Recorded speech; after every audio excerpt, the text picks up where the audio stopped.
I grew up when I was very young. I grew up in the farming area. My father had farm. And sometimes we had more than one farm. We had a farm over here, and then another place where we planted another kind of thing. We had farm as well. And I remember at the time of harvest, when rice is to be harvested, at the time of harvest, when maize is to be harvested, and the maize, it just look like this, and you cannot see the end of the farm. And we are just a small, moderate family.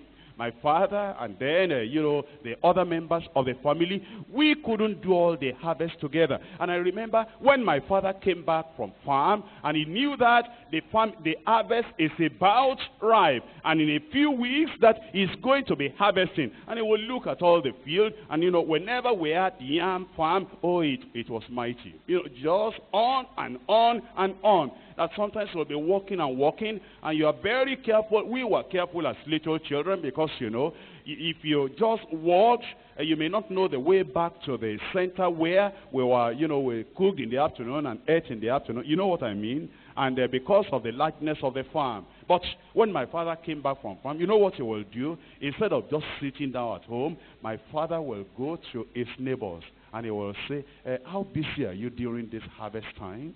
As your own yam, developed and matured, mine has matured, mine has developed, and this is the time to harvest the yam. He'll be getting them. He wasn't too educated. He wasn't a university fellow. He didn't have a degree, but he knew that the harvesters needed a call for harvesters.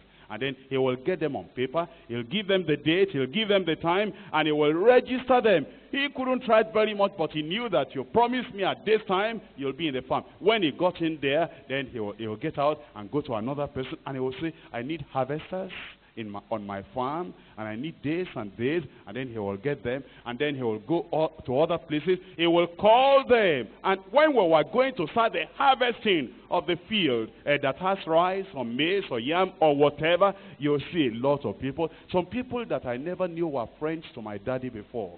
They will all come to our house because they will gather in our house first and eat, and after that, they will now go to the farm. And my father knew how to make people work.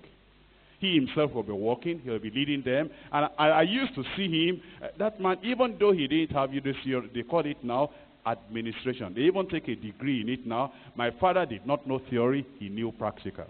Immediately we got in there, he'll say, this is your own role. And he'll give the time before we take lunch. You are going to finish it to that point. He'll get the other fellow. He will, say you are going to finish to that point. Get the other fellow. He will distribute the work. And then he will take his own. Where all the other people can see him, that he is not sleeping. He is not idle. And he'll be working. And if he saw anybody, now I didn't know that they call it motivation at that time. I was so young. I don't even know that my daddy knew it was motivation. But while he was, working and harvesting, he'll be singing and whistling. Please, turn the cassette over. Will call him by a good name, a pet name, and he will compare him with another parent and say, look at so-and-so is going to finish before you. They got discouraged. Don't join. We will change other ministers of the gospel.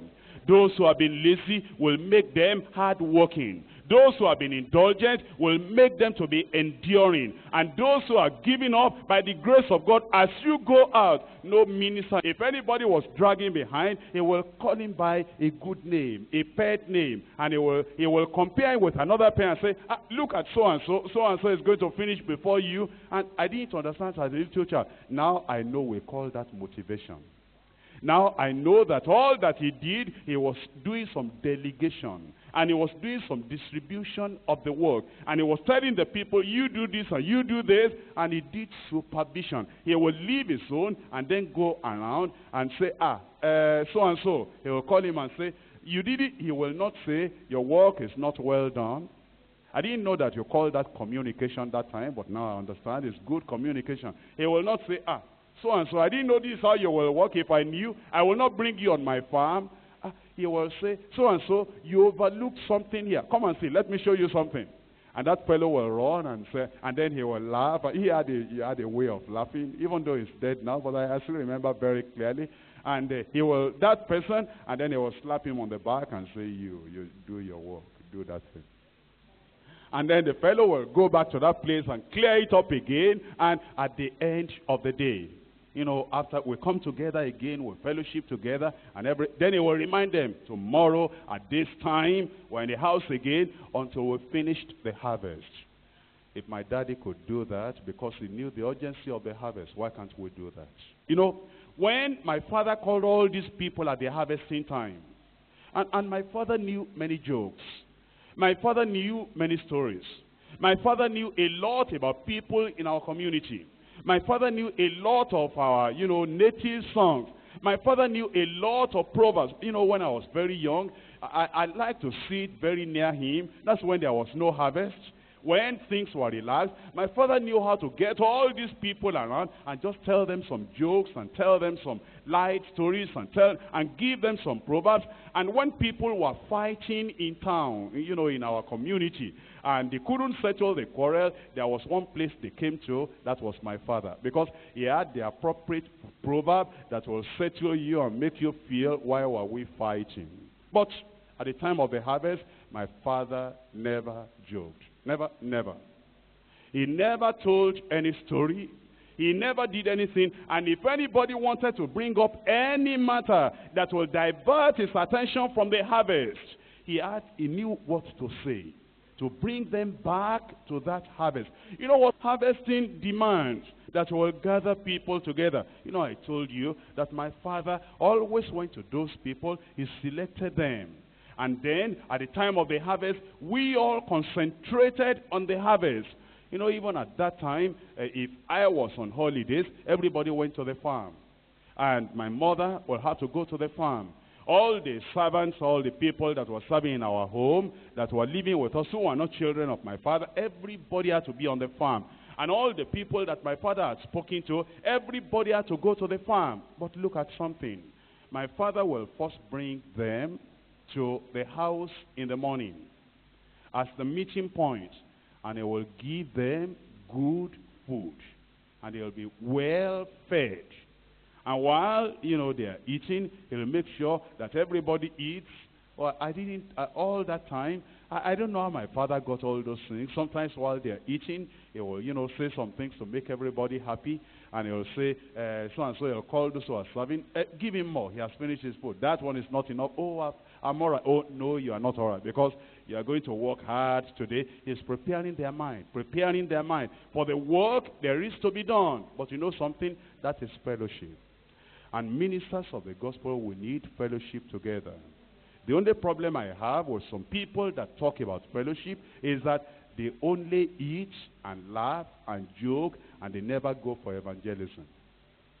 And my father would not have brought any of those men to our house if all they did is that after eating, they will say, oh, my father, it's wonderful. We'll come tomorrow again. And they never followed my father to the farm. My father will never allow you to come the second day, because it was harvesting time. He gave you that food so that immediately you finish eating, where do you go? You go to the farm. You know what my father did those days? A beautiful, beautiful method. After they all came to work in my father's farm, you know what we did? We also went to the other person's farm and we worked there. You know, after we finished our own harvest, because everybody just working in my father's farm, we finished it in time. And then in that harvesting season, it's by rotation. Then we go to another person's farm, and at that time too, we will eat in his house. And since they ate in our house, and the soup they ate, and the yam, and we knew how to prepare pounded yam in the part of the country I come from. And my father knew that since that was our specialty, he will give them the specialty. And then when we go to their own, if, you know, they come from the area where the one they know how to prepare is gari. You know, they prepare the gari. Sometimes when we get to the house, I'll ask my daddy, I say, Daddy, their gari eba is so hard that if you throw it at somebody, the person will fall down. And my daddy will say, shut up. When you are in cooperation, you never find fault. And you know, I learned that today too, that as children of God, as ministers of the gospel, when we are cooperating together, we never find fault.